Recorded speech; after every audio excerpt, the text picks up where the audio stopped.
Ações baratas hoje, você citou aí algumas, né?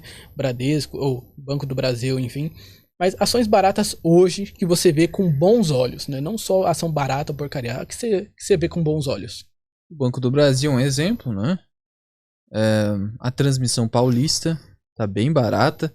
Por que tá barata? Pelo efeito clientela. Não tá pagando dividendo, o pessoal logo vazou. E também tem a questão do tag along. O pessoal questiona muito: Luan, eu vou investir numa empresa que não tem tag along, as preferenciais, tá maluco? Primeiro ponto. De fato, o tag along, ele tem o seu valor. Para quem não sabe o que é tag along, né, de forma simplificada, é o seguinte: é uma proteção ao minoritário. O majoritário não se interessa por tag along.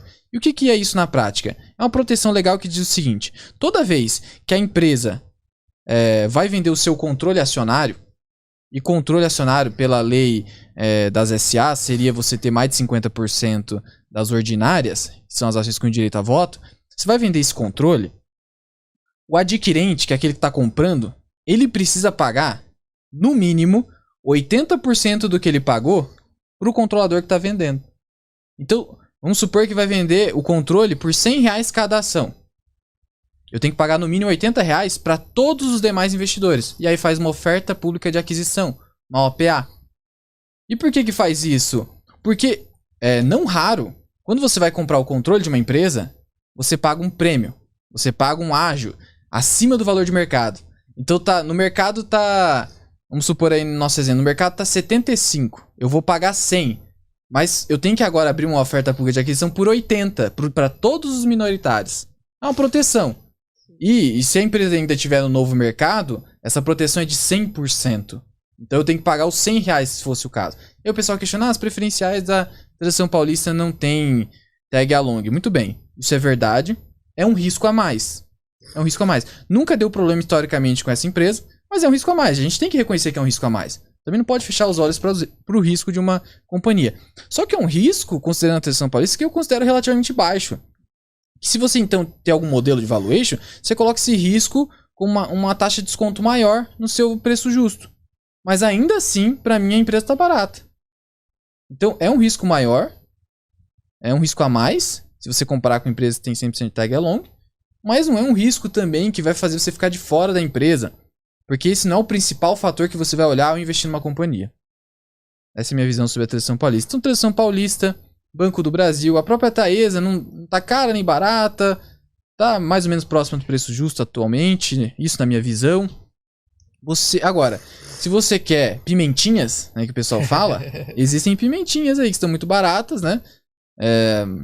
Por exemplo, eu considero duas pimentinhas aí que realmente são muito baratas, que é a 3R Petróleo, que tem um potencial absurdo de crescimento. 3R Petróleo? 3R Petróleo. E a Simpar. A Simpar é bem polêmica, mas olha o desconto de holding dessa empresa. É de aproximadamente 65%. Caramba. Cara, se você pegar a participação que ela tem na Vamos, que teve um resultado legal nesse último trimestre. Você pega a posição que ela tem na Vamos e pega a posição da Movida. Só essas duas participações, e a empresa tem outras participações, já supera o que ela vale no mercado. O resto tá tudo de graça. Mas assim, é uma boa empresa? Tem algumas controladas ali que não. Mas nem por isso você vai deixar de investir. Por exemplo, dentro da Itaúsa, do portfólio da Itaúsa, tem Alpargatas que eu não gosto. Mas eu vou deixar de investir em Itaúsa só por causa de uma participação que nem é a maior que tem na carteira? Tem isso também, né? Então, eu vejo essas ações aí para o investidor começar, até porque são mais conservadores. Tem Transação Paulista, Banco do Brasil, Taesa. A Alupar tem um pouquinho mais de risco, por ser small cap, mas ainda assim uma empresa excelente, mas não está tão barata quanto as demais. Dentro do segmento de seguro, a gente não tem mais ação barata nenhuma. Porto Seguro subiu, BB Seguridade explodiu, Caixa Seguridade também. Por quê? É o momento das seguradoras. Elas estão tendo resultados recordes, o mercado precifica isso. Então você está dizendo então que é ruim investir em seguradora? Não, é muito bom. Só que ela já subiu demais, então não está barata, mas é uma boa empresa. Sim. Aí depende. Para um investidor completamente buy and hold, aquele cara que não olha para preço de maneira nenhuma, preço não importa, seguradora seria uma boa opção. Principalmente num país marcado por Selic alta. Perguntaram aqui sobre a AES, tá barata? Tá, a AES tá. Só que ela é mais arriscada ainda na minha visão do que a Transação Paulista. Sério? Por quê? Porque a AES Brasil, primeiro, a dívida dela é bem maior. Segundo, ela está num subsegmento que se chama geração de energia. A geração tem muito mais risco do que a transmissão. Né? Até assim, o que acontece, né? Então hoje ela está com uma alavancagem muito grande. Só que ela vai reduzir essa alavancagem. Isso é verdade. Todo o acréscimo de EBITDA que ela vai ter já está praticamente tudo contratado por longo prazo. Só que ela não tem a mesma previsibilidade de receita, por mais que esteja tudo quase contratado, que uma Transição Paulista ou uma Taesa pode ter.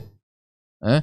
Então, e outra, a companhia está muito endividada e estamos num cenário de juros altos. Isso também impacta um pouco aí na empresa. Então ela é mais arriscada. Mas eu tenho uma posição em AES Brasil, né? Não é uma posição tão grande quanto que eu tenho em Transição Paulista, porque é aquilo. O tamanho da sua posição é proporcional ao risco dessa empresa. Sim. Então eu tenho as duas. Na minha visão, a Transição Paulista hoje, considerando o risco, estaria mais barata, mas depois viria a AES Brasil mesmo. Mas você tem as duas na tem carteira, as duas. Né? Então aí, respondendo ao seguidor, ele tem as duas empresas na carteira. Luan, eu quero saber aqui, eu tava até olhando aqui no seu canal, você falou de Klabin e Suzano, né? E você foi até um pouco polêmico, né? Eu ia perguntar isso agora. Você ia perguntar agora?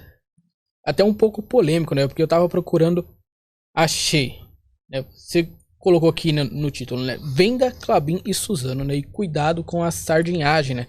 Por que fugir de Klabin e Suzano? Não, na verdade, é outro clickbait. O que acontece? Quem teve recomendação de venda, mas não foi minha. Recomendaram venda? Recomendaram venda. Porque é engraçado, né? O pessoal tá questionando agora o preço da celulose e a demanda na China. Mas em dezembro o pessoal tava falando que ia explodir a demanda. Então mudou um mês e meio já era. A empresa agora é pra vender. Então esse é meu alerta. A empresa ficou ruim agora. Então, na verdade, foi um clickbait nesse sentido. Você não vai sair vendendo porque o cara agora, por causa de um mês e meio, mudou completamente o cenário, você vai vender a empresa. Por que existe isso? Dentro dos bancos de investimento, casos de análise, eles têm uma pressão muito grande, institucional inclusive, por gerar uma rentabilidade muito acima do mercado, por o próprio giro de carteira, as corretoras estimulam para quê? Para gerar corretagem, o spread ali quando você faz uma compra e venda. Então esse é um cuidado que o investidor precisa ter. E eu tô falando que você não tem que olhar recomendações? Você tem que olhar, mas como um subsídio e entender qual pode ser o interesse que está por trás daquela recomendação, o que faz sentido ou não, o que é opinião ou não, o que está embasado em fatos ou não, mera especulação, e o investidor usa como subsídio. E aí você pega a Klabin hoje, Klabin tá muito barata, na minha visão também. Ela tá sendo negociada quanto sobre o valor patrimonial? Sobre o valor patrimonial é duas vezes e meia. Mas considerando o histórico dela... O histórico dela é muito maior do que 5, isso. Né? Lembro que 5, eu 6. Já vi Klabin a 5, 6. E a China vai voltar a comprar. Né?